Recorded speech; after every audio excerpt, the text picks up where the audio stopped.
శ్రీతో కూడిన స్వామి దేవతల రక్షించు. శ్రీతో కూడిన స్వామి దేవతల రక్షించు. శ్రీని కోరిన వారి కోరికలీడేర్చు. శ్రీతో కూడిన స్వామి దేవతల రక్షించు. శ్రీని కోరిన వారి కోరికలీడేర్చు. శ్రీవి నీవుగానా శ్రీనాథునొసగమని. శ్రీవి నీవుగానా శ్రీనాథునొసగమని. విరహంబు తీరా వ్రత స్నానమాచరించే. విరహంబు తీరా వ్రత స్నానమాచరించే. తేజస్సుతో కూడిన బలముతో 33 కోట్ల దేవతల ఆపదలను ముందుగానే గమనించి వారి శత్రువులను నిర్వీర్యులను చేసి దేవతలను రక్షించు స్వామి, నిదుర మేల్కొనవయ్యా. కృష్ణానుగ్రహ ఐశ్వర్య సంపదను కోరిన వారి కోరికలను తీర్చగలిగిన నిర్మల హృదయ, ప్రేమించి వచ్చిన మాపై దయ చూపగలేవా అని గోదాదేవి స్వామిని నిద్రలేపుతుంది.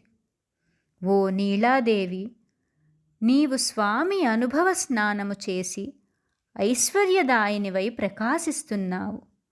మమ్ము కనికరించి స్వామిని మాతో స్నానమాడునట్లు చేసి స్నానానంతరము అలసిన శరీరమునకు చెమట పడితే విసురుకొనడానికి వింజామర, అలంకరించుకొనడానికి మంచి అద్దమును ఇవ్వడానికి మేలుకొని తలుపు తీయవమ్మ అని గోపికలు నీలాదేవిని మేల్కొల్పుచున్నారు.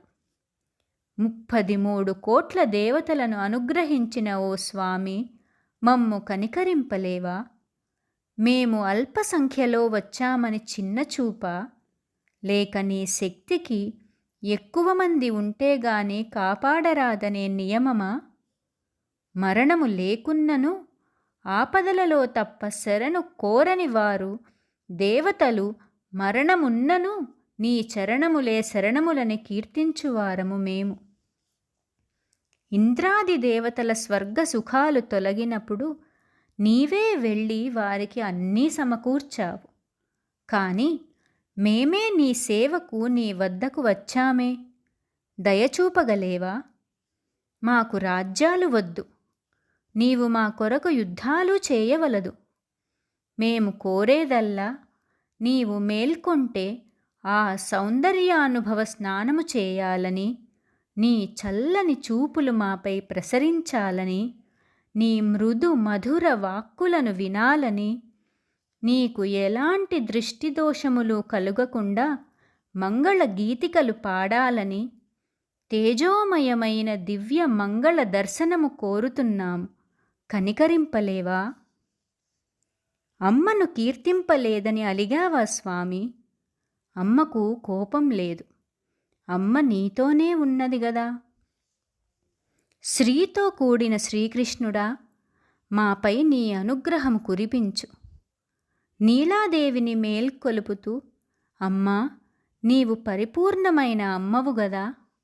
నీ సౌందర్యము, ప్రేమ, పరమ భక్తితో స్వామి నీ మాటను దాటక సంరక్షణ చేస్తాడు గదా. వ్రతస్నానం ఆచరింపవలెనన్న భగవద్ అనుగ్రహమును సరస్సు కావాలి. దాని దారి తెలియని మాకు దారి తెలిసిన నీవు దారి చూపి స్వామితో విరహము తీరునట్లు స్నానమాడునట్లు చేయుము. అందరికీ చెందిన తత్వమే పరమాత్మ కనుక అంతా ఒకేసారి సేవించి తరింపవచ్చును. భగవత్ సేవ చేసేటప్పుడు ఇతరులను చూసి స్వార్థము, అహంకారము రాకుండా చూసుకోవాలి. అప్పుడు మాత్రమే భగవదనుభవ స్నానము ఆచరింపగలము. ఆ భగవదనుభవములో వచ్చి చెమటతో స్నానమాడినట్లు అగును. చెమటను తొలగించుకొనుటకు విసనకర్ర, ఆపై అలంకరించుకొనుటకు అద్దమును స్వామి అనుగ్రహంతో సహా మాకు అందించుటకు మేల్కొని తలుపు తీయమని ఈరోజు ఆండాళ్ తల్లి నీలాదేవిని ప్రార్థిస్తున్నది. భగవదనుభవ స్నానమే స్నానము.